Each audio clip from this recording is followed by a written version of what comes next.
really offer us, again, a unique asset that we can provide and communicate to the private sector. So we're here today to engage in a discussion with folks about how we can collectively continue to support tech transfer out of the federal labs. And on behalf of MCEDC, we worked together to pull together representatives from the federal labs, representatives from partnership intermediaries and organizations that shepherd companies through the technology transfer process, and then as well as some local success stories. So I guess I'd like to kick it off and have folks introduce themselves. We can start with Mr.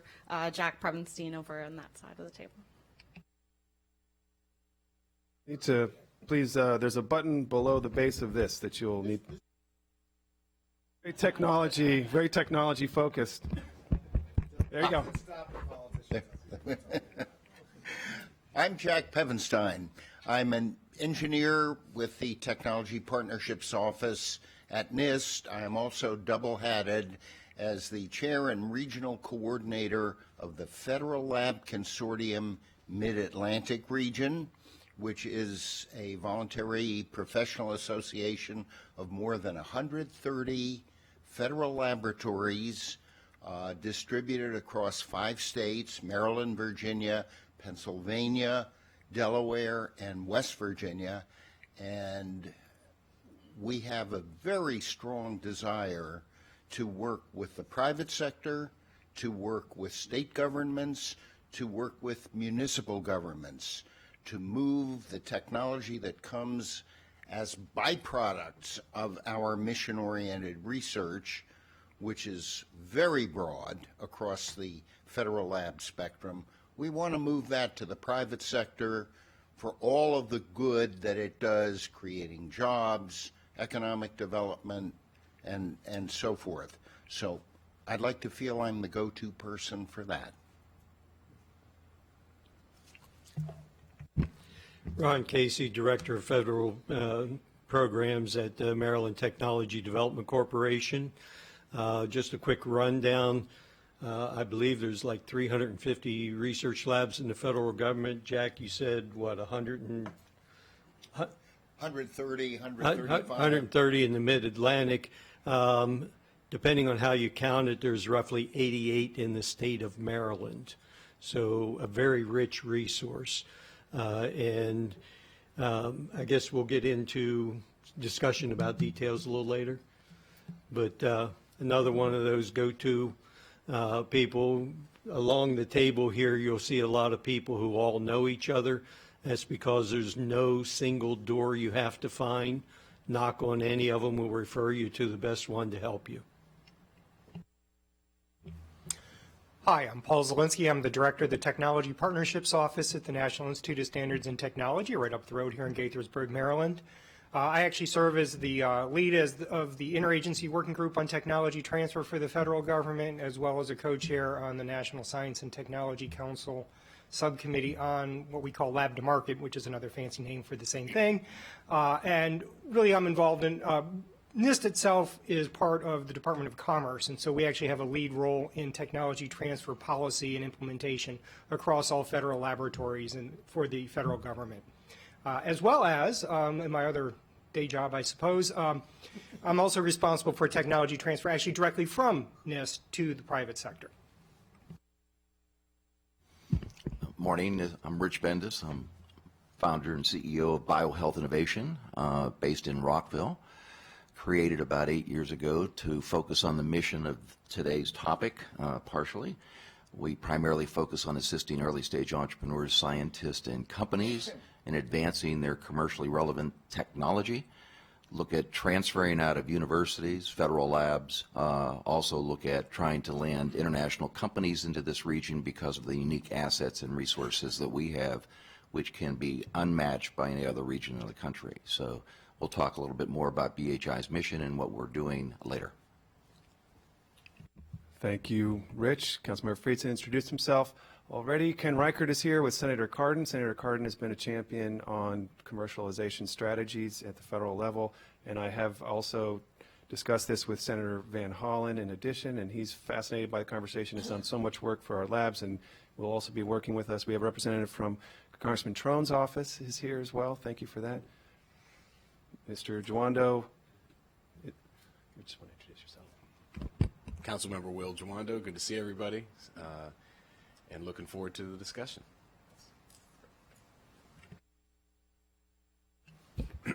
My name is Javad Aman. I'm President and Chief Scientific Officer at Integrated Biotherapeutics, which is a small company here in Rockville.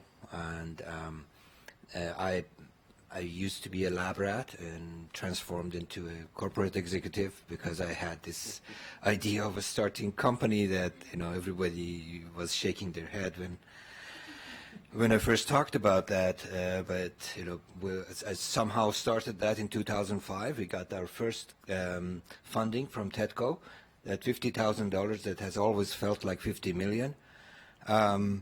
And that jump-started the whole thing. Right now we are 35 people. We have multiple programs, and we are about to, after 11 years, we're about to raise our first private equity because we managed to fund our programs to this state with non-dilutive government funding. So, hi, I'm Gary Evans. I am the Executive Director of the Maryland Defense Technology Commercialization Center, which kind of describes what it is, but we'll say a little bit more about that a bit later on. Just by way of a little bit of background, I started out life as a scientist. I got involved in starting companies when I was working on my PhD and have spent my entire career in the business of commercializing technology from universities, sometimes from government labs, in this country and in Europe as well. And can't leave it alone. It's a fascinating subject. Good morning, everyone. I'm Julia Brown. I'm the CEO and co-founder of MindX, which is an early-stage neurotechnology company in Bethesda.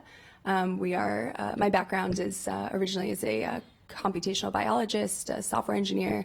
Most recently worked for many years at Johns Hopkins Medicine to translate some of the great health technology there into commercial, either startups or licensing opportunities for the organization.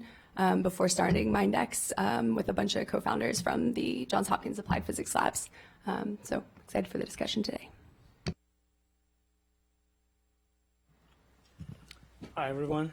My name is Abhishek Mitad, founder and CEO of N5 Sensors.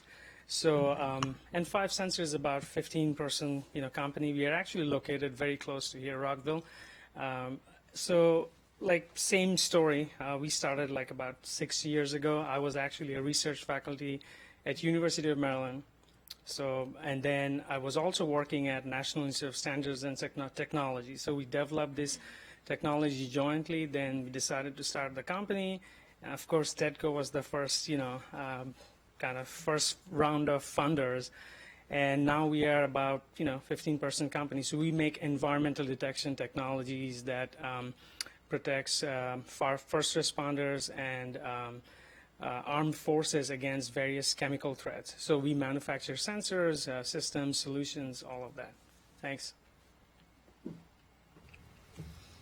Great, thank you all for the introductions. As I said, we've pulled together an agenda of technology transfer experts just to sort of give an overview of tech transfer, share some success stories, and then some programs and initiatives that are provided in the community through our partnership organization. So I'd like to kick off the meeting by inviting Mr. Jack Pevenstein to grace us again and give us just a brief overview of the federal labs and the process of federal lab tech transfer. Well, certainly the federal government spends an immense amount of money on research and development at all levels, basic, applied research, but not just research and development that you might associate perhaps with a university or expanding knowledge. The federal government also engages in what is something near and dear to my heart, engineering and technical activities, which although don't necessarily qualify as classic research and development, nonetheless produce intellectual property and valuable insights, valuable technological innovations, and in many cases, patentable inventions. Immense amount of money. And this comes not because the federal government is trying to engage in research and development per se, but because the federal government has missions that must be supported by the development of knowledge and the development of engineering skills that allow that knowledge to be deployed to support missions. Department of Defense labs, of course, support the warfighter. NIH supports healthcare and the maintenance of health of the nation's population. Department of Agriculture, and you can guess, continuing on and on. Many times, and I think this is sometimes misunderstood, many times there is a belief that federal lab research is dedicated to producing inventions. That's not necessarily true. What happens is when smart people get together to solve problems, to search for new knowledge, they invariably come up against problems, sometimes small problems, sometimes large problems that act as barriers to their mission. It's in overcoming these problems that technological innovation, which includes applications and engineering as well as inventions, this is where this emerges, and it has value. It may not always be obvious, but it has value. And that's where tech transfer advances not only science, but the art and the practice of applying scientific and technical knowledge to solving problems in society. And that is really what the Federal Lab Consortium is all about. In the Mid-Atlantic region, which happens to be the most densely populated region in terms of federal laboratories, we have, as this gentleman here talked about, we have immense resources that have value to the private sector and to the mission of economic development, job creation, enhancing the public good. And the Federal Lab Consortium at the national level, and in particular, I like to think with me, at the Mid-Atlantic region, we want to move this technology to the private sector. But we don't just want to say, come and license the technology. We want to help. We want to be part of this process. Because it isn't just science and technology. It's science, technology, understanding how it contributes to the economy, and understanding how this contribution improves the overall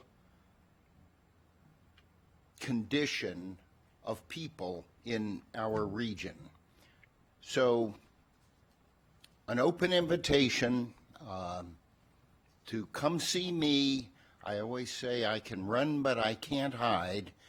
Come see me, talk to me if you have ideas, and I would like to come talk to you. Another thing that I want to make you all aware of is that November 5th and 6th at the universities of Shady Grove, the Federal Lab Consortium Mid-Atlantic region is having its annual meeting. This is a little bit different from all of the previous annual meetings in that our focus is going to be building bridges between federal labs and the academic community, federal labs and municipal governments, federal labs and state governments, federal labs and the private sector. Because we always say technology transfer is a contact sport. It isn't something that you throw on the internet and people jiggle when they have time and all of a sudden, yeah, this is interesting. It's a contact sport. The bridges have to be constantly reinvented and reinforced, and that is what the Federal Laboratory Consortium is all about. So come see us at the Federal Lab Consortium Mid-Atlantic Region November 5th through 6th. I think you'll find it fascinating. Thank you, Jack. That was fantastic. Great, thanks so much, Jack. So as Jack spoke about technology transfer from the federal labs being a contact sport, and that, you know, there really are a myriad of ways that tech transfer can be facilitated. We've invited leaders of 3 Montgomery County companies that have successfully engaged in federal lab tech transfer, and so we'd like to invite them to share the ways that they have utilized the federal labs, their success with the engagement, and then any barriers that they may have encountered through the process. So I think we'll begin with you, Javad, and then come down the line.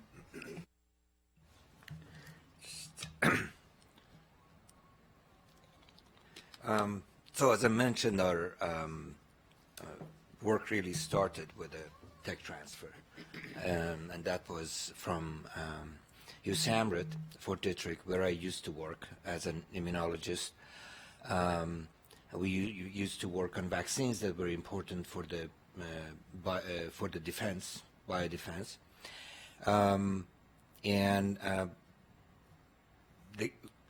I registered the company. I approached the Army Tech Transfer Office within MRMC, and I realized that I really don't have the money to license that. So I had all the other prerequisites. I had the knowledge. I had worked on that very technology. So we were lucky that with that first TEDCO grant, the very first roadblock was removed. And that really, let's say like 35, 36 people now have a job as a result of that today that they wouldn't have without that initial investment. So, but that was just the first roadblock. As we moved forward, there were, more and more technologies that we had to bring in, discoveries that we had to do in connection with that technology to expand it and be able to really translate it into a product. So we have to file those patents. And we started, because that's what I had been doing for the prior 15 years, getting government, DOD, and NIH grants. So that was my expertise. So I started continuing that. So I get this money from the government. The first NIH funding we got was $5 million. So that's a lot of money. But we were not allowed to spend a penny of that on intellectual property expenses. Those are unallowable under the federal rules. So we were, just saying that there's a lot of roadblocks around this thing to be able to build the intellectual property portfolio that can actually transform your company and become really a product-oriented company. So I just thought, start with that, but there's a lot to be discussed around it, I guess. Thank you. Julia, would you mind sharing your story with us as well? Sure, yeah, absolutely. So I don't know if I mentioned much about what we're doing at Mindex when I did my introduction. So Mindex, as I think I did mention, is a neurotechnology company. We are building a wearable, non-invasive brain-computer interface. And we are using that as a, kind of to transform the nature of human-computer interactions and replace, pointing and clicking with your mouse with looking and thinking, basically translating biosignals into ways of controlling.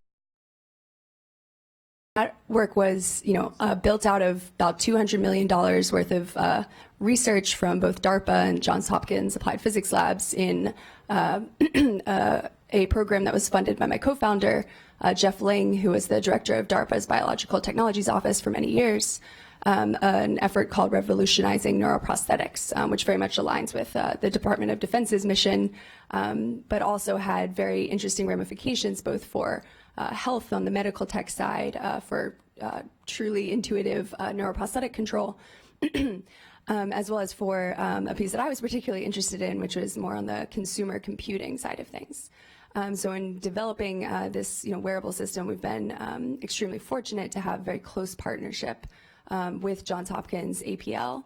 I've learned from experience a lot of the difficulties with licensing technology out of the academic medical system, and certainly learned through some of the hard ways about some of the consensus building that's very crucial there, and that kind of having a very rock solid team, many years of basic science research done prior to forming any of that corporate entity.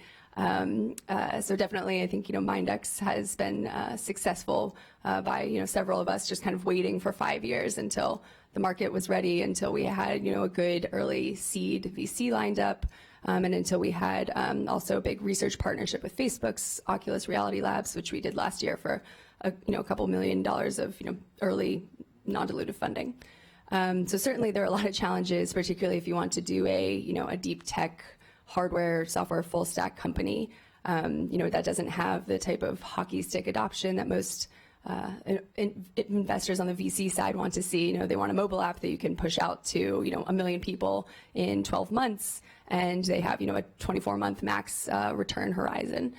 So certainly, I think a lot of the early funding from TEDCO has been very, very crucial, and particularly when you want to be able to build towards a prototype, which takes 2 years potentially of truly commercially focused funding in order to make that reality. But definitely, I would say on the TEDCO side of things, even outside of just Mindex, some of my previous startups, which were more on the health tech front, I've written many a TEDCO application, and that has been very critical early funding, and also a very useful mechanism for doing some early vetting of the team and the market opportunity, and kind of helping prepare them for raising more money essentially after that. So that's great as well. But definitely, I think kind of the piece around I don't know that this is directly related to technology transfer, but talking about what would be useful for startups of the type like Mindex. Certainly any community building. One thing, I spent a lot of time going out to San Francisco. Silicon Valley is where a lot of the tech enthusiasts, futurists, and investors, strategic partners tend to be located. So having access to those networks here would also be very valuable. I know there's a lot of very phenomenal people on this coast as well who are passionate about technology, passionate about its impact on the world, and being able to find those people and those resources is certainly important for an early startup. Basically, advisors, cash, two pretty critical elements. Yeah, I think I'll leave my comment there for now.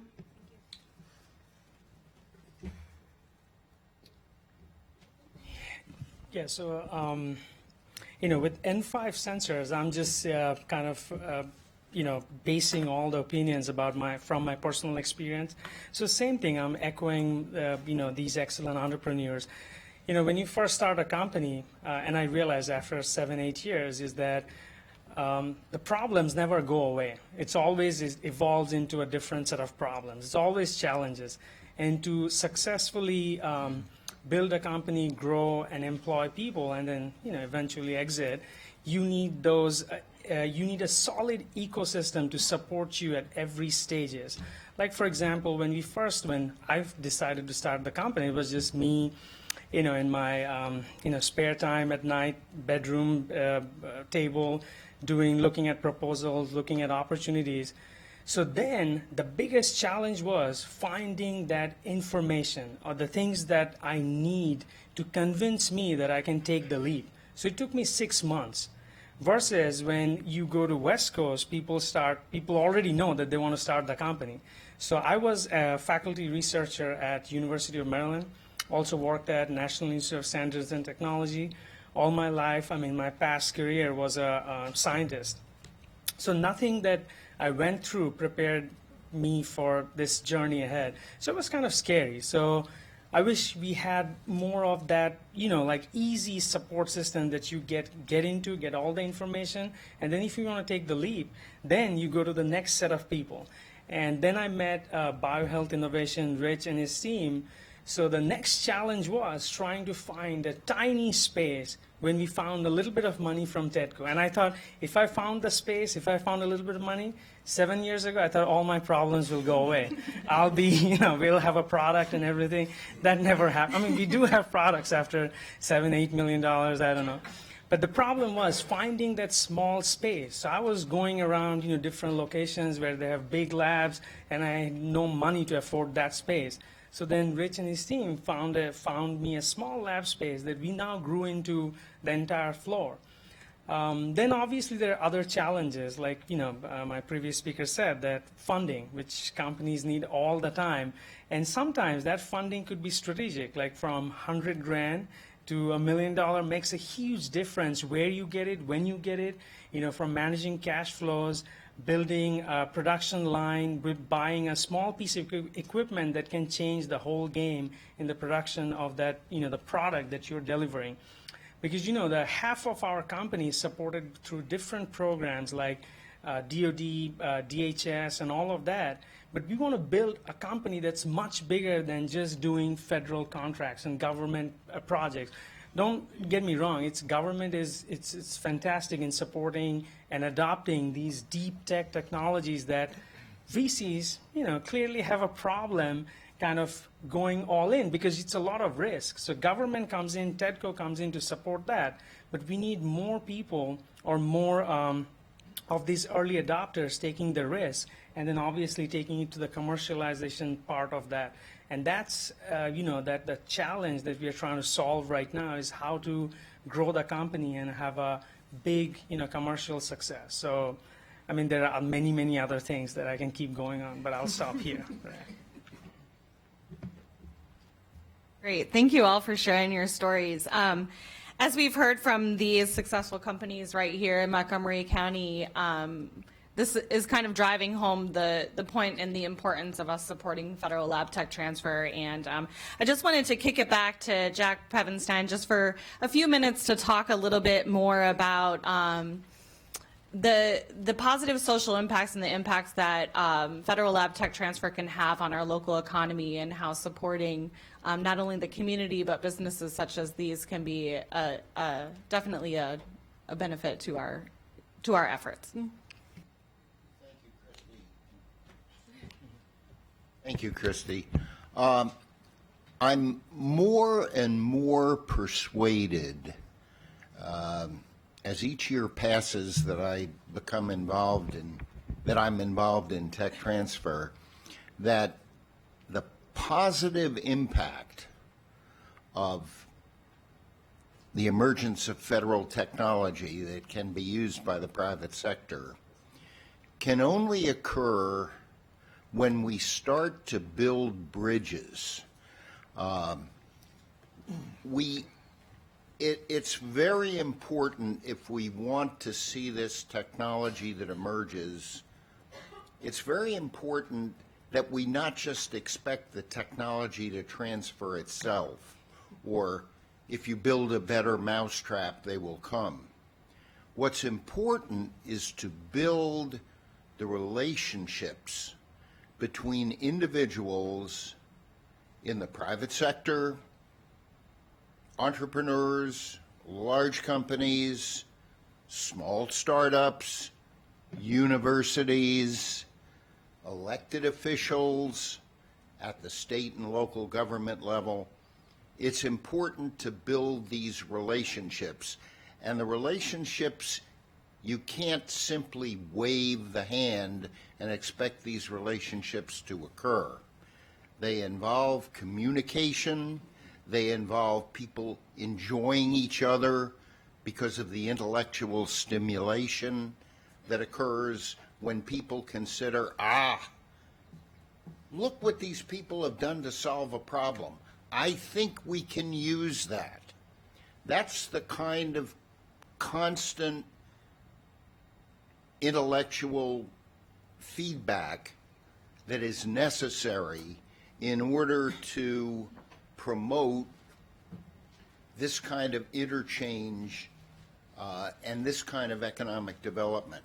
And this is important not just as far as the individuals who will provide the money and who will start the companies and who will do the research, but it's also important to the general public.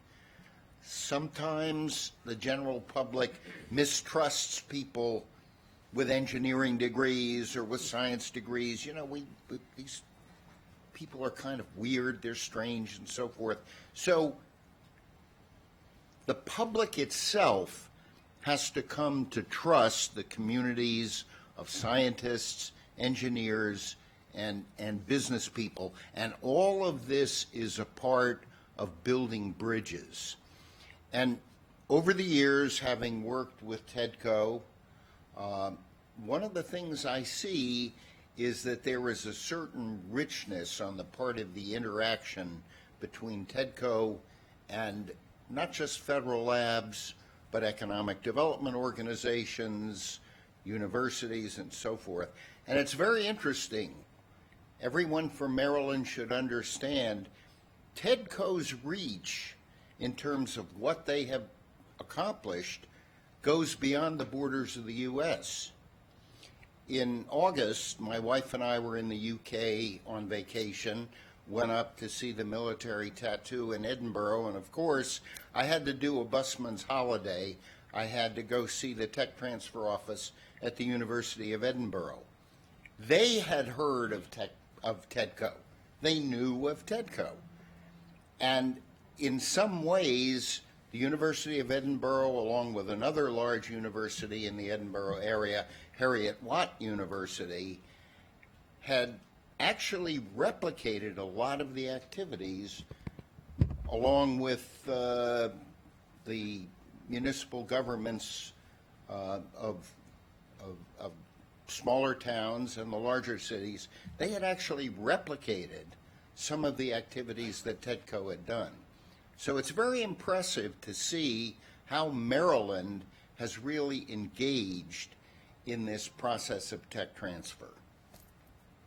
Can I just interject? I think that is a perfect setup for why we're here today, which is to figure out how the county can do more in this arena. We have a very successful example with BHI of focusing on tech transfer, but other than that, I can't think of an intentional program that the county government sponsors whose mission is to achieve the benefits that are possible here. And it's, when you think about all that we're leaving on the table or not helping to evolve or to grow, we're not right in our sweet spot. And so I want to build a program. I want the county to have a program that is staffed and focused and has a budget whose mission is to promote commercialization. We are approaching the 9:30 mark, so we'll have to ask our next presenters to move expeditiously through so we can still have time for dialogue. But that's exactly the point I wanted to make today. Thank you. Thank you. Yeah, I'll just touch briefly and piggybacking on Jack's comments about building bridges. At MCEDC, part of our role in helping to build these bridges has, 3 different focus areas. One is an area in which we go out and speak with the business community and communicate the opportunities of engaging with the federal labs to the business community on a real one-on-one and personal level. The second focus area is to work more closely with our partner organizations like BHI and TEDCO and DefTech to communicate what we're hearing from the business community back to their organizations so that we can all build bridges between their role as intermediaries, the federal lab representatives, and then the business community to have more conversations about what's happening in the private market, ways that businesses can better utilize the federal labs, and also to talk a little bit more about potentially building initiatives and programs. The third focus area is, once again, exactly like you said, exactly why we're here, to be able to bring together the folks at the table to talk a little bit more about how we can proactively and more efficiently and effectively enable tech transfer. So on that, I want to kick it back over to to the partners that MCEDC works so closely with and relies upon to help facilitate our tech transfer efforts, and have them speak a little bit about their organizations, their programs, and then some trends and things that they're seeing within the industries and within tech transfer. I know Rich had some slides as well as Gary, so I'm not sure which pops up first, but maybe we can start with whichever one. Okay, well, we'll start with Rich. Gene, you're going to do speed PowerPoint. Okay. Christy, thank you. Mr. Chairman and members of the PHED Committee, thanks for the opportunity to speak today. I'm going to give you a brief overview of biohealth innovations, interaction with federal labs, and the NIH and other institutes. So, Gene, very briefly, we're an innovation intermediary. We're private-public partnership. We're market-driven. We work with small businesses. Go to our next slide. We primarily have a board of 20 people. 18 people are from the private sector. I've heard private sector and market-driven today. It's extremely important to know that that's how we were created and how we focus. We have the chancellor for the University System of Maryland and the president of Johns Hopkins, but everybody else is from industry. Gene? Our focus is in technological areas which we patterned called biohealth. We coined the term 11 years ago, but it's now been accepted nationally and around the world as a term rather than biotech. We're seeing more and more municipalities, countries, regions, states picking up on the term biohealth, but it was created in Montgomery County. And I think the county should be proud of that because it's now a brand that's being accepted by Genetic Engineering News, which just ranked us as the 4th largest biohealth cluster in the country. Gene, when you look at all of the things that Jack's talking about and building bridges, you really have to have a mission that everybody can relate to if you're dealing with academia, industry, government, or foundations. And it's very hard to find that common mission, but if I think of what the topic is here today, it's how do we increase the economy of Montgomery County, utilizing all the assets, institutions, and resources that we have, and how do you build those bridges to those organizations? Gene, I missed on this. I didn't realize we had 88 federal labs. I had 59, but it's, pardon me? Depends how you count. It depends on how you count. But more importantly, yeah, there's $12 billion of federal money that comes into Maryland annually, and in addition to that, there's $3.5 billion of federal money that goes to Hopkins and Maryland. So that's $15.5 billion that comes into the state of Maryland. A high percentage of that comes into Montgomery County. Federal dollars every year that comes in to supplement what we're trying to do in economic development and tech transfer. Gene, if you look at what we've been doing over the last 8 years, and I'll go through this very quickly. Governor Hogan created the Life Science Advisory Board. One of the committees under that is the Federal Commercialization Task Force, which I chair. We've worked very hard with a congressional delegation on the SBIR reauthorization, and you heard about conflict of interest is one of the biggest hurdles we have with the federal labs in ways to release the technology within the federal labs to get industry and investors more engaged with federal labs. That's the primary mission that Life Science Advisory Board is focused on this year and in the future. Is going to be how do we address the conflict of interest policy within the federal labs. Second, we've been a partnership intermediary agreement with NIH for 11 years. It's a PIA. We have a relationship with Tech Transfer since 2011. We have a proprietary 6-year contract with NIH Office of Extramural Research. And there's intramural and extramural. Intramural is basically the 6,000 scientists at NIH residing in Montgomery County that have a budget of approximately $4 billion a year. Extramural research is the other $36 billion, which goes out to people around the United States. The largest research institution in life sciences in the world is based in Montgomery County at NIH with their 6,000 scientists and $4 billion a year, and we are not getting the return on investment from that in our county that we should be. We have SBIR Assistance Program, which is the best form of early stage capital there is in the United States. We've helped 104 companies, 46 have won $31 million, which is a 46% success rate. We need to get more Montgomery County companies access to federal funds and SBIRs, which you don't have to pay back, you don't have to mortgage your house, and you don't have to give up equity in. Greatest investment program that exists in the world, and it's federally funded. We have a NIST green paper, which Paul will be talking about later, which is Return on Investment Initiative for Unleashing American Innovation, which is a prelude to what you want to do here in the county. We've helped support that. We support JAC and the Federal Laboratory Consortium. We conduct and support SBIR education workshops, and I've been past member of the White House Office of Science and Technology Lab to Market Task Force, which was the predecessor to the green paper. Gene, real quickly. The Federal Funding Assistance Program, any federal agency that has over a $100 million research budget is required to have an SBIR program as a part of their program geared to small businesses. You can get anywhere from up to $300,000 and $2 million on a phase 1 or a phase 2 grant. Greatest money available in the United States. We need to get more of that money in Maryland and in Montgomery County. Gene. This PIA agreement we have with NIH, we have 5 entrepreneurs in residence under contract at NIH, working within NIH, which is based in Montgomery County, helping to commercialize technology around the United States and in our backyard here in Montgomery County. It's a proprietary relationship no other organization in the United States has with the National Institute of Health, and we need to leverage that relationship that we have to a greater degree. Gene. These are our EIRs at the top, Ethel Rubin, John Sullivan. They all have industry, venture capital, entrepreneurial, or business experience. It's an unbelievable team that's been assembled, and we are the beneficiary here in this region to have their talent inside a federal lab, NIH, and find the most commercially relevant technologies that can create jobs and grow businesses. Go ahead, Gene. Go ahead, we'll close. And I think what you're trying to do today is you want to get high-paying jobs, expand the tax base, and improve the economic vitality that also benefits human health, which is what BHI was created to do. Thank you. Great, thanks so much. I guess we'll move on to Gary, if that's okay with you, since your slides are pulled up here. Okay, thank you. I have just 4 slides, and I'll try and be concise, which for anybody who knows me is a real challenge. So if we could go to the first slide. This is the mission of DevTech.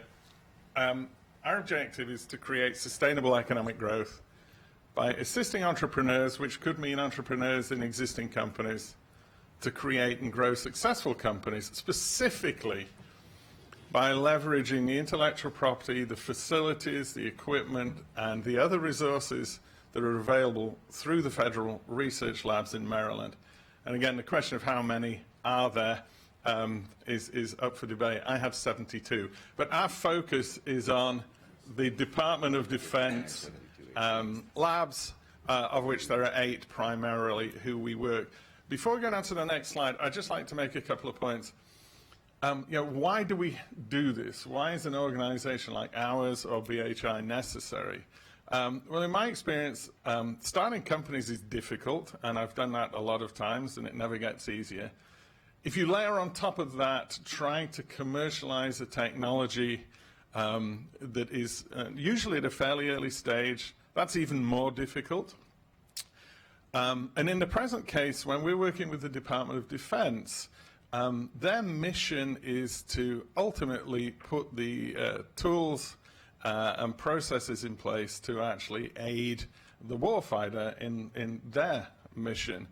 But also, they have a very strong interest in seeing the technologies that are generated within the DoD labs commercialized in non-military contexts as well. And that has additional layers on top of it. And so having somebody like us trying to facilitate that process is very, very valuable, if not essential. The other thing I would say is that Shakespeare said the course of true love never did run smooth, and technology transfer is just the same. I have yet to be involved or see a tech transfer process that didn't run into hiccups and hurdles, and organizations like ours try to help people anticipate those and work through them. So if we could go on to the next slide. We do a number of things. This is not a random set of things. All of these things are in response to specific aspects of the technology transfer process which we understand and are aware of as presenting obstacles. The first one is outreach and awareness. So if you think about technology transfer at a sort of superficial level, you think there are labs here that have patents, there are people out there in the community like these good folks, you know, who want to commercialize stuff, so all that needs to happen is they just need to kind of bump into each other and it'll all be wonderful. And of course, it's way more complicated than that. One of the challenges is it's surprising how few people know that all of this intellectual property and all of these other resources are available in the tech research labs and through the tech transfer offices. And so a large part of what we do is making people aware of that. And I'd like to thank you again for inviting me here to do exactly that this morning. We do education and training. We help people, particularly first-time entrepreneurs, to understand the tech transfer process and how to navigate it. And we provide one-on-one support to help them do that. It's important to say that we're not an incubator. We don't have a space that we work from, and we're not an accelerator because we don't run cohort-based programs like the ICO program, which I have to say is an excellent program. We go wherever we need to be and work with whoever we need to work with to try and make this all happen. We maintain a database of all of the patents that are available from the Maryland Defense Labs. At the moment, there's around 1,760 patents in the database, and actually it's going up. And we make that available to people, and we use it as a resource to connect people with intellectual property that may be of interest. Equally importantly, we have a number of partners, which I'll mention on the next slide but one, but we have office space around the state, and we provide direct access to the technology transfer offices of the DoD labs. And that, again, is another hurdle because the tech transfer offices are located on base. It can be very difficult for people to actually get in to see them. We provide space where they can actually meet with companies and entrepreneurs off base and actually discuss opportunities. And in addition to that, we look at the whole technology transfer ecosystem as a whole as it relates to DoD, and we look for areas of additional need, and we develop ways of addressing those things. I should say, if we could go on to the next slide, that would be great. So, I am not going to talk through this in detail. We are an initiative of the Maryland Department of Commerce, but as has been said... There's a name listed missing from your list here. I don't see Montgomery County. I will explain that to you. I'm not going to talk through all of those. So those organizations in the public sector are organizations with whom we have MOUs. Partnerships are essential in this business.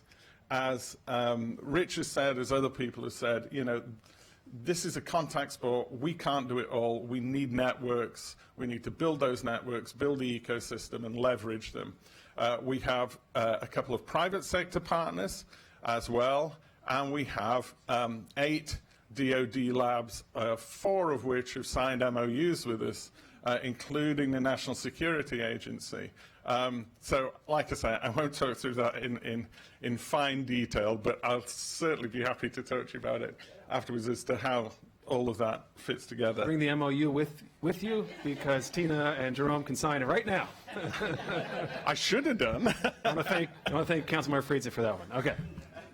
There is a price tag, of course. We can talk about that later. We've actually been operating for about 8 months. We had a pilot exercise that preceded that, which was funded by the Department of Defense. Our funding now comes from a combination of those various partners, from the Federal Economic Development Administration and from some of the other sources that are available, which people like TEDCO are very familiar with. This is just a very brief snapshot. We have a very detailed set of metrics which we report on monthly, which I won't talk you through because I'd like you to stay awake, but we have a very detailed model for tracking our performance and whether we're getting where we need to be. These are some of those metrics. We've reached out to more than 400 individuals and companies in the time we've been running. We've created an online community of interest, which currently has 134 members and is growing. We put on a lot of events to attract people's attention and provide education. 12 of our own so far, and we've participated in another 35 events that have been led by our partners. We have 37 clients, either individual entrepreneurs or established companies that we're currently working with. One of the things we do, as I said earlier, is we help companies find intellectual property that may be of interest to them, and we use our database to do that. We've matched 131 patents from DoD labs in Maryland with entrepreneurs so far. Not all of those will lead to anything, but that indicates that there is an overlap between what's available and the interests of the entrepreneurial community. And so far, our clients have signed 4 patent licenses or cooperative R&D agreements with one or more of those federal labs that I listed earlier. So I apologize for kind of cantering through that at speed. If you would like any more detail on any of this, I'd be very, very happy to provide it. Thank you very much for letting us talk. Thank you. Could you just go back to the slide with the, yes. Why not a NIST alliance? Why not a NIH alliance? Why not an NCI alliance? A NOAA, FDA. Why are these alliances? I know you're DefTech, but I've heard some say we could build that kind of program. Yeah, so it's kind of typical with the Department of Defense that these public-private groups are established. They're referred to as military alliances, and their purpose is to build bridges and interfaces between the relevant base and the business community. And so wherever you go, there's generally one of those. There's no reason why you couldn't replicate that in other technical disciplines. Thank you. Ron? Thank you. Maryland Technology Development Corporation is chartered by the state of Maryland, funded primarily by the governor and the legislative budget from the state of Maryland. So we have programs that run from $0 all the way through pre-seed, seed, angel, and even venture capital funding. So we can run the entire spectrum as far as support of companies. My area is I focus specifically on the federal labs. And as Montgomery County looks at federal labs, I would suggest to you that, yes, proximity counts, and the wealth of federal labs you have in your backyard are great ones to go to and develop relationships with.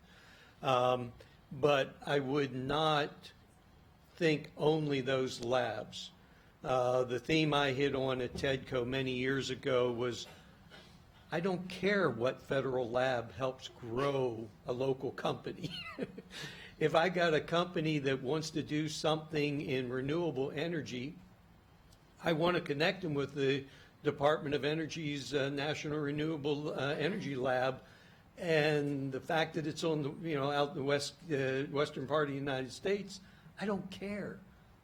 Okay, so think beyond just the local resources, but your best opportunity, I think, is going to be starting with those local federal labs and reaching out from there.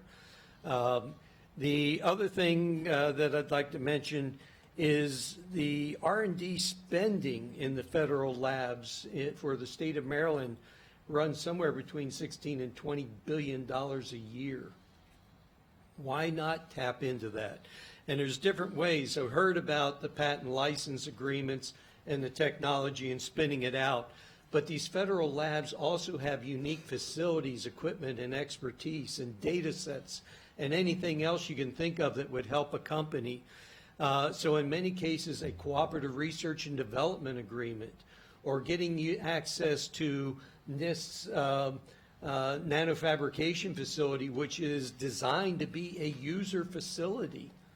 where someone who wants to do something in nanotechnology can come in and with the right competency and skills, pay, of course, not free, but get access to nanofabrication facilities. Don't have the right expertise? That's fine. We have some people who can train you. And if that doesn't work, they can actually do the work for you. Okay, so there's different ways to use this. We talked about the SBIR program. Fantastic program, and a lot of states have looked at how to leverage that. There's been the Phase 2 match, which is designed to help with some of the expenses of commercializing a technology that's ready to go, it's finishing up development and ready to go commercial. There's been a Phase 1 match, which has been designed to make the company more competitive for a Phase 2 because they got a little extra. They can do more than maybe some of their competitions working on a Phase 1. Some of the federal labs are starting to take that into account in the assessments because that could be seen as an unfair advantage. But it's also sometimes designed to be gap funding between I got my Phase 1, now I'm waiting for my Phase 2 decision, and I need to keep my company alive. I need to keep developing and moving forward. So there's those aspects. But for 3 years running at the Federal Labs national meeting, there was a presenter some years ago who provided statistics and said that some of the best money, best bang for the buck, was on Phase 0, which is small amount of money to help those wannabe SBIR winners become winners, because you get the Phase 1, you get the Phase 2, you get the commercialization. That first step is writing that first winning proposal, right, Richard? So you have those aspects that you have to take into account. And what can small money do? Well, we heard from a couple of the companies over here, what 50K could do to get things going. This goes back a ways, but it's a program that I have some metrics on. I actually had some federal funding from through the Fort Detrick for biotech and biomed. We had 53 proposals. We gave 26 awards that were funding to collaborate with the Fort Detrick labs in biotech biomed. This ran from 2005, 2010, and the data I'll give you is a 2011 look back. There were over 100 jobs created. There was a salary where I had the salary or the employee expenses, if you will, and the number of employees. It came out as an average of over $75,000 a year, so they were good paying jobs. 2 of our startup companies were acquired by larger companies. 3 of the 26 went out of business. Okay, so the stats were on the other 21. There was 10 million in over 10 million in revenue. And 75 million in follow-on funding. Products were sold to the federal government and worldwide. Javad Aman was one of my early entrees into that program. And so it can lead to great successes. The other thing I want to mention is currently something that can be taken advantage of. This is the second year TEDCO has applied for on behalf of the state of Maryland and won the federal FAST grant. Basically, it's money out of the Small Business Administration to run an SBIR STTR proposal lab. We're going to be running that again this year from January 15 through June the 3rd. And we're going to take applicants in the first quarter of the federal fiscal year, October through December. We're focused on women-owned, small disadvantaged, and rural companies that have never won an SBIR before. Our last go-around, we had companies that were in the process of being formed. And some of their first effort was writing a SBIR. So these are not truly sophisticated companies, but we're getting them hopefully a leg up. So that program's available. And if anybody wants to network with the broader economic development community in the state of Maryland, I would suggest you look up and come to TEDCO's Expo, October 29th. It's going to be at, quote, the hotel at College Park. There'll be 1,000 of your closest friends that you've never met before in economic development, service providers, federal labs, academic labs, startup companies, large corporations, service providers, whatever makes up the ecosystem, they will all be there. And that's a great place to get some firsthand data and information and network like crazy. Do please bring plenty of business cards. They will not be wasted.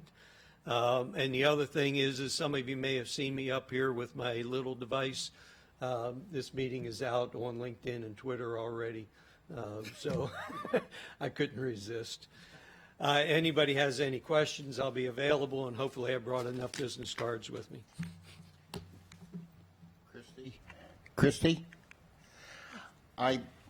Apropos of small scale, I'd like to make a plug for even smaller scale cooperation. The kind that doesn't involve any money, the kind that involves informal collaborations that go on all the time. I have absolutely no idea how many informal collaborations go on among scientists and engineers at NIST, or even NIH, or some of the other labs that we deal with. I can't tell you how many times I have been called by so-and-so and so-and-so saying, do you have anybody that you know of that's working in this area? And I'll say, let me check. And I suddenly find that, yes, there is somebody that has an interest. Maybe it isn't funded, but let's get together and work up a paper. Let's bring somebody in and let them look at what's going on. There must be hundreds, if not thousands, of these informal collaborations that begin with two people meeting each other at a conference and says, you know, let's get together and put something together. Jack, I'm just going to respectfully interrupt if you don't mind, because I think that's the perfect segue, since we just have a very limited amount of time to engage in the discussion with everyone that's here to talk about tech transfer. So I think overall there was clearly a theme within the meeting and the folks here about building bridges and bringing us all together to, to achieve our mutually beneficial goals. And I don't know if you had any specific questions or things that you wanted to kick the discussion off with, and invite everyone here, obviously, to participate. Well, I wanted to hear from Paul as well about what NIST is doing, because I think NIST is seeking to open the door to commercialization in a way that NIST has never done before. I've heard so many actionable ideas. I love the phrase ground zero of, or not ground zero, but phase zero of the application process. I've heard from others about the need for fellowship programs so that scientists in our labs, it's so expensive to live in Montgomery County. And if you have an idea that you can't really develop as an employee of the lab, what are you going to do? What are you going to do? So is there a way we could support those scientists to take a year and still pay the bills, and they can have guest access to the lab, I understand. Is there some kind of fellowship program we could create? But let's ask Paul. I think it's important because the issue of federal law is it's the elephant in the room, and I think part of our role needs to be advocacy around federal law. So if we could just get a quick summary of that. Thank you. I appreciate the opportunity to come and speak today. So one of the biggest things you have to really think about, in my opinion, with some of these activities, from the federal side, we invest about $150 billion annually in research and development. That's a lot of money. To be perfectly honest with you, though, it is dwarfed by the $1 trillion budget overall, and that's one of the biggest things to think about. We can do a lot of things to support companies. Really appreciate the companies coming out and speaking today, because at the end of the day, those are the folks that are really going to be doing this work. We can develop lots of different programs that are going to actually help to support these folks, but it is actually the hard work that's done by these companies that are actually going to turn these ideas and this research effort into consumer products, goods, and services. And the real question is, how do you get those companies then to take root here in Montgomery County? I mean, one of the most interesting things, and actually this came up very briefly, but so we have to go out to Silicon Valley. That's where the money is. That's where the opportunity, that came up in one of the discussions, and you really got to think about that. Why not here? We have a lot of opportunity here, and we have a lot of ways to support the growth of these businesses right here in this region, and we should take advantage of those efforts. So when you start to think about something like SBIR, that's great. That's a $3.2 billion program roughly. However, the other 97% of the federal budget is not SBIR. But you do get the ability to get a no-bid contract for some of those works, and in fact, the rest of the federal budget as well. So it's really thinking about what's the next step. Where do these actual consumer goods and services come from? And if you think about defense, it was mentioned, well, why defense? Well, because there's about a $70 billion defense budget. That's a lot of money, for R&D, just alone. And then they buy things. So that's why defense. There's a lot of money there. But the big point, though, is how do we get things to move from this laboratory phase to the point of consumer products? As was mentioned, we're actually in the process of looking at the things that we do both in law and in regulation that sort of interfere with that on the federal level, and how do we kind of break down some of those barriers? And so there's a lot of things that we can do, and we really appreciate the ability to work with you at the state, local, individual company level to actually build support for some of these activities, because that's really where this comes from. So when you look at, for example, a congressman or a senator, what are they interested in? They're not interested in hearing from me at a federal laboratory. They're interested in hearing from their constituents. They're actually interested in the folks on the ground that are actually working in the business trying to make and sell these products and employing people and generating an economy in this area. So that's really critical to all of these things. So we're trying to do a couple big things on the federal level. As was mentioned, we're trying to make sure that people can spin out companies and can actually, if you look at a university and you have a person with a great idea and they want to start a new company, that's great, that's supported. You look at a federal researcher that wants to do the same thing, that's a crime. They'll go to jail. That's a problem.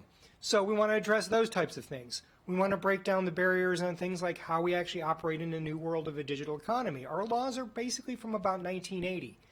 I look at what I had in terms of IT in 1980, and it's considerably different than what I have today. So we really need to look at how we operate in those areas as well.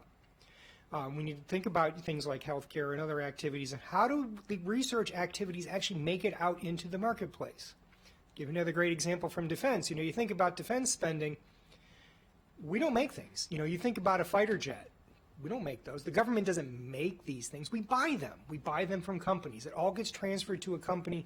They employ people. They manufacture those products, and then we purchase them. So you have to think of this continuum of how we push things out to the companies so that they can make and sell consumer goods and services that then people can buy, not just the government, but everybody, all of us. We buy things. So that's really the key to all of this. The key is actually the people on the ground. It's these companies and how to, we get all these folks up here that can support this, but we really need the growth of these companies. And that's, I think, where a lot of this really hits the ground, is how do we interact with folks like the economic development, with Montgomery Economic Development, to actually meet these companies and actually get these things out to them, all the support to them so that they can be successful. And at the end of the day, we can't be successful until they're successful. And I think that's really where it comes down to all of these activities. We really have to try to meet them where they are and support them. Thank you, Paul. Thank you, Paul. I'd like to just ask any of our participants here to talk about what you'd like to see a local government doing. Bobby. I'm Bobby Patton. I'm the CEO of Patton Electronics Company. We manufacture communications equipment right here in Montgomery County. We do about 70% of our business outside the United States in the form of exports. We're really active today in voice over IP and the Internet of Things. Our customers are primarily commercial customers. So it's going to be large enterprises, Fortune 500 companies, universities, governments, but telephone companies are a big aspect to it also. Just want to share a failure story. I've made a few attempts over the years of obtaining SBIR contracts without success, and we followed up on several of those, and the thing that kept tripping up our applications for money was the commercialization strategy, which I thought was really funny because we're experts at commercialization. That's what we do. We're principally an engineering company, and we're taking products and we're designing them for manufacturing, we're designing them for a market, and we're taking them out to a commercial market. And the big gap in what we were presenting for our SBIR money was that our commercialization strategy didn't include selling to government entities per se. And so others did, and so we were left out. That's not really a commercialization strategy. Commercialization has to do with taking it outside of the government and getting this out into the rest of the world, which is what we do. So there's a couple of things that I think that we need to do on the whole networking side, and that is figure out a language that we can communicate, a protocol, because when you get those 4 different groups that somebody had up on the slide, you know, academia and R&D organizations within the government, industry, and NGOs, we all have a little different language. We speak about commercialization and things like that in a different way. When I talk about research, I'm talking about solving a particular problem. I'm talking about engineering a problem like you were mentioning there, and having some way to get all this language on common ground. And a big part of it is networking would be a big help. I'll just also say, you know, in terms of other jurisdictions, we have about 100 employees here in Montgomery County. We have about 125 globally. We have remote offices. We have a subsidiary in Switzerland and another subsidiary in Budapest. I get solicited all the time from other jurisdictions trying to get me to move my business and offering me all kinds of deals. But for businesses that are already located here, there's not much outreach in trying to make things happen. Thank you. So I'll just... We need to step that up. No yeah. question. And there's definitely a few more things I can go into, but we'll save it for later. Yeah, Paul. I'll just offer one sort of a question, a little bit of maybe even an answer, depending where you're going for SBIR. So commercialization strategy for the Department of Defense is how do we support the warfighter? So everything that they're going to focus on and every piece of their program is on how do we support the warfighter, which means they're going to buy it. They're a little bit unique in a lot of ways compared to other agencies from that perspective. So I would just try to keep that in mind in terms of when you're applying for these SBIRs. So for example, at NIST, which is a very small SBIR program, we don't have that type of mission. So we're not looking to purchase things. We're looking for how it's going to advance the mission of consumer goods. And I would just offer that that's maybe something that you're facing in that commercialization piece of it, depending on where you're applying. Thank you. And let's again try to focus on what Montgomery County government could be doing. Andrew. Thank you for that. A couple things that I thought as everybody was talking. One, I think you brought up the interesting point about SBIR and commercialization or customerization. You know, that's a customerization, is the federal government asking, you know, who can be their customer and investing in businesses that can potentially sell them back products, which, you know, I understand, but that's different, and maybe that is a takeaway advocacy that we could, you know, look to and talk to our federal partners to change that, because maybe that is something that we ought to look at. You know, we talked about the conflict of interest being a constant issue that has been spoken about here. We've identified the problem. How do we solve it? Who is doing this? Are there other jurisdictions that have figured this out that we haven't? What can we do? I mean, you all are the folks who are in the field. You know, what I've learned today is that I think I got smarter by being here. I also realized in comparison how not smart I am, given all the amazing research and work that's being done. But, you know, what is happening in other places? You know, what can we do to change it? What should we be asking for, and what should we be doing on conflict of interest? And then the last thing that I would say is And I totally agree with, well, two last things I'll say. I totally agree with Chair Reamer, who talked about the fellowship, or just the broad question to me of talent, and how do we invest in our talent, and how do we leverage what we've already got here. And we talk a lot about existing small businesses, and we talk a lot about talent, but we don't connect the two together. For a lot of the small businesses that haven't even formed yet, they're just people with ideas. And we have some of the smartest people in the world that have come here, basically thanks to the $150 billion a year in federal research. They have been attracted to come from all over the world, or to stay here, and we've trained them, and they've stayed here. And so we've got to figure out a way to keep them here. And I think a fellowship is a really good idea, but I think we need to get really creative and really thoughtful about it. I mean, I'm reminded of Warren Buffett being at the speaking at a business school and saying, I'll give anybody in the room $1 million if I can have half of your assets, $1 million in cash today. Of course, it'd be a great deal for Warren Buffett. But the point is he realizes that the way that you really make money is to invest in people and to invest in talent. And we talk about it, but we don't really do it.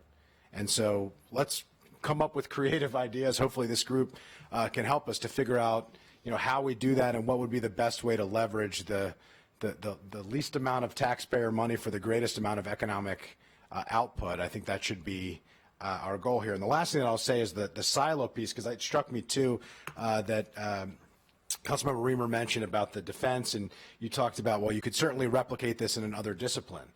But the challenge that I have is a lot of the things that we're talking about, at Fort Detrick and other things, they're military doing biohealth.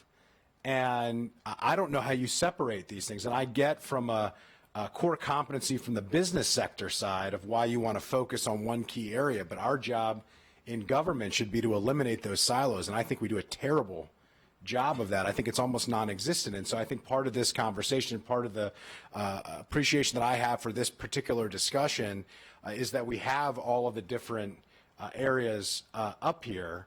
And the military is solving the same problems that NIH is solving, because we're talking about weaponizing diseases to kill people, and we're talking about curing diseases and treating diseases to save people. Well, that's not all that different, and I'm sure the research that's happening on one side could help and provide an opportunity to create jobs on the other side, but somehow they're not talking to each other, and we haven't set it up in a way that they really have to. And so what can we do as a convener of the different areas to bring the strictly military research with the strictly biohealth research, with the strictly oceanic, I mean, all of these things, what can we do to do that? I see that as a core function of government and what we can do here to help do it, but how do we make that happen? If I could respond to that very briefly. One of the key threads, I think, which you've heard from all of the presentations is that it's about networks, it's about ecosystems, it's about community. And what can certainly be done at the local level is building that community. If you imagine it as a chemical reaction, you've got all these individual atoms going around in their own path. What you want to try and do is create a space where they all interact with each other and create something new. I think Montgomery County has done a phenomenal job in the bioscience space, and there's a rationale why these things are developed in these kind of sectoral areas of focus in terms of funding and access to resources. But at the local level, I think community building in the sense of bringing all of the individuals, the entrepreneurs, the people like us, the universities, all the people who have a role to play in this together, and then giving them opportunities to interact, in a sense, is really the critical thing. Thank you. Yeah, and go ahead quickly. Yeah, real quickly, I just want to say, going to the point of what Montgomery County can do, one of the things that happens in this county, we have a lot of startups. There's a lot of research that produces a lot of ideas, and there's a lot of startups, and they don't stay. They don't stay for lots of reasons. The biggest one is they get acquired. But when they get acquired, the acquisition partner decides to move them. and they take them to another area. And so you have to ask, why are they moving? And it's going to be simple things. When a product idea is in a research mode and before it goes into production, the costs of production aren't really a factor. But once you get into manufacturing and you're looking at the cost of production, there's a lot of barriers on the expense side in Montgomery County. And I'm not just talking about labor force, because labor force is not a big barrier. The actual price of a person is not a big barrier. For my company, it's about 10% of our total outlay is labor. But the real costs are things like energy. If you look at energy costs in Montgomery County, they're the highest in the region for electricity. Higher than Northern Virginia, higher than Frederick County. And it has to do with the various taxes that are associated with it. So there's real costs that the government has some control over. And when you're talking about getting into manufacturing, you want to start looking at those kinds of costs that are affecting whether or not a company is going to decide to stay. Thank you. So this is a great conversation. I want to thank MCEDC for pulling it together. I think you have a critical role in what I've been jotting down, and you just brought it up again in another way. We have relationships, partnerships, community building, making connections. You know, I think if we're thinking about what is the entity or entities that can help us coalesce and bring that together in a thoughtful way, I'm looking at Bill, and I think MCDC has to play a large role in that. Obviously, BHI has in the past, and is a great partner here. Because you have the mission-based goals of the federal labs, right? In case of defense, you clearly stated their mission. In other NIST or FDA and others, NIH, then you're got to make that march towards market-based needs and commercialization, and then, okay, where do you find, then you have entrepreneurs and a ton of people with ideas, and how do we support them, to Councilmember Friedson's point. And so I think there's this Venn diagram that you have of, like, where is the middle section and who's helping us bring that together. And then obviously there's federal law, and you bring up a very real point about cost to do business, which is something we're all focused on, and what are the regulatory burdens. But I still think that there's a big convening, coalition, relationship building role, and then so we can know who we need to support, who are those entrepreneurs and people who have the ideas, so that we can get to them in a thoughtful way. So this has got me thinking about a lot of things. I think it's a good conversation. I think we need to continue thinking about what that role is for us and what are the actionable items. But I appreciate the conversation. Rich. Well, I think it's been a healthy discussion. And Bobby, I don't disagree with what you're saying about leaving, but our industry, the biohealth industry in this region, is really going through revitalization right now. With Kite coming in, with Autolus coming in, with way Supernus is growing, Macrogenics. I mean, our industry is really hot right now, and we have federal assets in our backyard to link those great companies that are growing, as well as a lot of small growing companies. We're not seeing a lot of loss. We have proposals right now to companies in Taiwan, Chile, Hungary, Italy, and that are thinking about coming to this region because we have assets that are unique that don't exist in any other county in the United States. And GSK built their vaccine division here because they wanted to have proximity for their researchers to research with NIH, and also every vaccine had to go through the regulatory process to get approved. They get in the phone or they get in the car, they drive down the street, and they're doing research with people at the FDA and the NIH, and that's why they're here. So the key is we need to do an analysis in the county of what our asset base is. How do we link our assets to where we have gaps that we can strengthen? It's a gap analysis. There's some low-hanging fruit we can build on, and some of these issues like conflict of interest are going to take years. It doesn't require a congressional change, and we've learned this working with our congressional delegation. Sarah's out there. She accompanied us into meetings with Senator Van Hollen and Senator Cardin on conflict of interest issues. It's not going to require a congressional change to change conflict of interest, because they can be controlled at the individual agency or institute level because they're administered differently in different institutes, even though there's some overall governing policies. The SBIR program is administered differently in almost every program that has an SBIR program.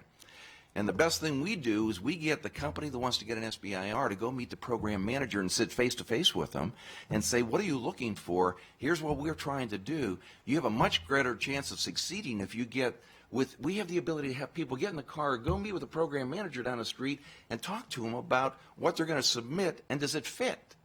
They can't tell you exactly what to put in your proposal, but you can get a great deal of guidance, and that's what they're there for. So I think we're not taking advantage of our assets, and we're not providing the connectivity to those assets that we should within this county that we have the ability to do. So anyway, I think all of the players around here have some answers to deal with this. Everybody has a different mission, but if you remember the chart, all four of us have different missions. How do you find something we can all align around in which we believe in is going to benefit each one of our individual missions for the overall good? All right, Bob, I'm going to ask for your response. And is there anyone in the audience who would like to share a comment? Please come up to the front table, and we'll welcome your contribution. Bob. Thank you. This has been another exceptional session, and I commend the Fed for doing this. And like the enterprise zone discussion, what's the follow-up? How are we going to effectively follow through on these great initiatives? I do want to comment on what Bobby said, and I do, as my perspective is developing throughout the region, the cloud phenomena depends on data centers, depends on energy. He's absolutely right, and we're not going to be participating in any of that with our high energy costs. So it's something to think about, to respond to, because manufacturing won't be here. A lot of our costs are associated with the high cost of doing business. Thank you for that, Bob. Great. Well, I have heard so many actionable items for follow-up. I think we need to have a team that is focused on the conflict of interest rules, as Rich said. It may be lab specific. It may be that we can attack the conversation that way, but it's got to be an ongoing priority for the county and working with the state. We've talked about lab alliances. We've seen models for those with other labs. There may be ways that we could surround the labs with a public-private partnership, generally to promote community building. I think it's part of that same larger strategy. Ways that we could support the human capital that is here, the thousands and thousands of researchers who are here to develop their ideas and get ready to form a company, perhaps a program to support them in that. This is our strength. We've got to double down on this conversation because there is short-term, but there is absolutely long-term payoff here. And I think if we can rise to the occasion or just get to executing at the level we need to be, this is going to change the game for Montgomery County because all the strength is there. It's just how can we build upon it. So I really want to thank everyone for their participation today, and we've got a lot of work to do. My staff has been tracking this conversation closely. We'll circle back with the EDC and identify follow-up points as well, but I can assure you there will be many. Thank you very much, everyone, for participating, and we will keep this going. And we're going to take a break now. We have more Fed committee on housing just in a few minutes, and so we'll take a pause and we can all, again, network a little bit before the next session will start in about 15 minutes. Thank you, everyone.